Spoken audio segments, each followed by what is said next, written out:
আসসালামু আলাইকুম। আজকে আমরা শুরু করব নবম দশম শ্রেণীর 3.2 এর 3 থেকে অঙ্কগুলা শুরু করব। দেওয়া আছে a - b = 5, ab এত a³ - b³।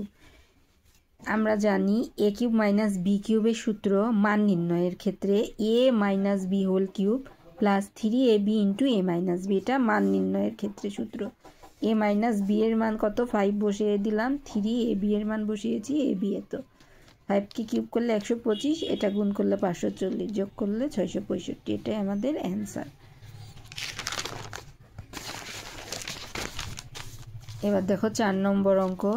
4 এ দেওয়া আছে এত ইকুয়াল এত, a - b = 3, ab = what? তাহলে আমরা জানি a³ - b³ এর সূত্র a - b³ + 3ab * a - b। এইটুকের মান কত? 513। যার a - b এর মান 3 * ab এর মান বের করতে হবে। a - b এর মান 3, 3 কে কিউব করলে 27, 3 কে 9, 9ab, যা আছে তাই। 27 এই সাইডে প্লাস আছে, এই পাশে আসলে মাইনাস হয়ে যাবে, 9ab, 9ab মাইনাস করলাম এত। তারপর 9 এর সাথে ab এর সাথে গুণ অবস্থায় এ পাশে গেলে ভাগ করে 54, সুতরাং ab এর মান 54, এটা আমাদের অ্যান্সার। 5 এ দেওয়া আছে এত, এবার এত এর মান নির্ণয় করতে হবে। তাহলে এটাকে আমরা সূত্র বানানোর চেষ্টা করব। দেখো a³ + 3a² চারটা রাশি আছে, তাহলে চারটা রাশি দেখেই বোঝা যাবে যে এটা a³ + 3a² + 3ab² + b³ এর সূত্র। তাহলে কতকে কিউব করলে 8 হবে? 2 কে কিউব করলে 8, তাহলে 2x, x ভিতরে নিলাম, তাহলে দেখো এটা থেকে এটা হবে। তাহলে a³ + 3a², তাহলে a² করলাম, 2 দুগুণ 4, 2 দুগুণ 4, 3 4 12, 2 দুগুণ 4, 3 4 12, 12-র সাথে যদি 3 গুণ করি 3 12 36, তাহলে উপরের লাইন আসবে। তাহলে 3a², এবার b। আর একটু সহজভাবে যদি বলি, এইটাকে a ধরেছি, এবার আমরা b কে খুঁজি, কতকে কিউব করলে b হবে? তাহলে 3 কে কিউব করলে 27 হয়, তাহলে 3y³, এটা b। তাহলে সহজ হবে a³ + 3a² b + 3ab²। এবার ক্যালকুলেশন করে উপরের লাইনে দেখো চলে আসবো। 3 2 দুগুণ 4, তাহলে 3 4 12, 3 12 36, এই যে x² y। এবার এটা একইভাবে 3 3 কে 9, 9 দুগুণ 18, 3 18 54, x, এই যে y²। তাহলে এটা সূত্র কি? a + b³। এবার মান বসিয়ে দিই। 2 এর সাথে x গুণ অবস্থায় 2 × 19 + 3 এর সাথে y গুণ অবস্থায় y এর মান -12 বসিয়ে দিলাম, বাইরে কিউব। তাহলে 19 দুগুণ 38, প্লাস মাইনাসে মাইনাস, 3 12 36, বাদ দিলে 2 কিউব করলে 8। এবার 6 নং অঙ্ক। 6 একইভাবে দেওয়া আছে a = 15, তাহলে এত এর মান নির্ণয় করতে হবে। তাহলে কতকে কিউব করলে a হবে? তাহলে 2 কে কিউব করলে 8 হবে। কতকে কিউব করলে 8 হবে? 2 কে কিউব করলে 8 হবে, তাহলে 2a³।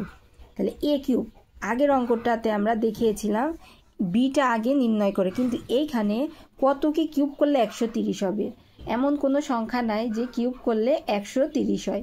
5 কে কিউব করলে 125, 6 কে কিউব করলে 130-এর বেশি হয়ে যায়, এর জন্য একটু ভিন্ন। তাহলে a³ + 3a তো পেয়ে গেছি, a², তাহলে b হতে আর 60 হতে আর কত দরকার? 5। দেখো 2 দুগুণ 4, 3 4 12, তাহলে কত দরকার? আর 5, 5 12 60, এই যে a²। তাহলে আমরা b কত পেলাম? 5।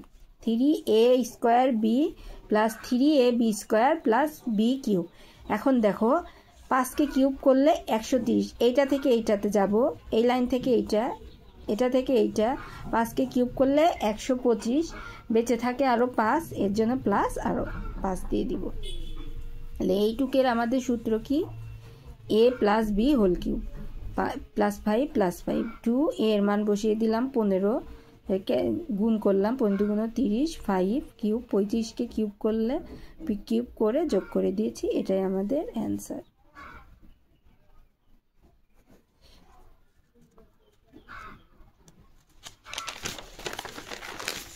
এবার 7 নম্বর অঙ্কটা দেখো, 7-এ দেওয়া আছে এত ইকুয়াল এত, অঙ্কটা খুবই important. a plus b equal m, a square plus b square n, a cube plus b cube p cube. দেখাতে হবে যে এত ইকুয়াল এত। আমরা বাম পক্ষ লেফট হ্যান্ড সাইড তুলে নিলাম। এবার দেখো এম কিউব, এম এর মান কত আছে এ প্লাস বি, তাহলে এম এর স্থলে কি বসিয়েছি এ প্লাস বি, তারপরে এম এর উপর কিউব আছে জন্য কিউব দিলাম, প্লাস 2 পি কিউবের মান এ কিউব প্লাস বি কিউব, 2 এ কিউবের মান বসালাম, পি কিউবের মান বসিয়ে দিলাম। এ প্লাস বি হোল কিউবের সূত্র কি জানি, a cube plus 3a square b plus 3ab square plus b cube, 2 এর সাথে গুণ অবস্থায় 2a cube plus 2b cube. এবার দেখো এ কিউব কয়টি আছে, 2টি, আর এই যে একটি 3টি, এটা যা তাই লিখলাম। এবার বি কিউব 2টি আর একটি 3টি। এবার এইটুকের মধ্যে কি কমন যায়, 3 কমন যায়, তারপরে যা আছে তাই লিখলাম। 3 এইটুকে কি কমন যায় এ স্কোয়ার, এ স্কোয়ার কমন নিলে থাকে এ প্লাস বি, এইটুকে কমন যায় বি স্কোয়ার কমন নিলে থাকে এ প্লাস বি, তাহলে 3 এইটুকে আবার কমন যায় এ প্লাস বি কমন নিলাম, থাকে এ স্কোয়ার প্লাস বি স্কোয়ার, তাহলে 3 এ প্লাস বি এর মান কত, এ প্লাস বি এর মান এম, আর এ স্কোয়ার প্লাস বি স্কোয়ারের মান এন। এটা আমাদের অ্যান্সার, রাইট হ্যান্ড সাইড।